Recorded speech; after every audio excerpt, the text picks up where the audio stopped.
বাঙালি সংস্কৃতির হরেক রকমের বাহারি দেশীয় খাবারের আয়োজনে প্রবাসের মাটিতেও মুখর ইফতার বাজার।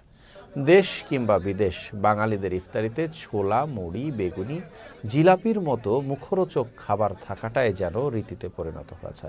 পিছিয়ে নেই প্রবাসে থাকা বাঙালিরাও। সংযুক্ত আরব আমিরাতে ইফতারের বিভিন্ন পসরা সাজিয়ে বসেছে বাংলাদেশি রেস্টুরেন্টগুলো। তার মধ্যে দেইরা, দুবাই, নাখিল বাংলাদেশি রেস্তোরাঁ, ঢাকা দরবার নামেই বাংলাদেশি প্রবাসীদের পারিবারিক স্বাদে তৈরি খাবারের মেলা। প্রতিদিন সেখানে বিক্রি হচ্ছে 4 থেকে 5,000 দিরহামের ইফতারি। ইফতারের মধ্যে আমাদের খিচুড়ি তৈরি তো বেস্ট, সবসময় চলতেছে আলহামদুলিল্লাহ। তাছাড়া পেঁয়াজু, বেগুনি, আলু সব ইফতারের যত সামগ্রী আছে আলহামদুলিল্লাহ চলছে।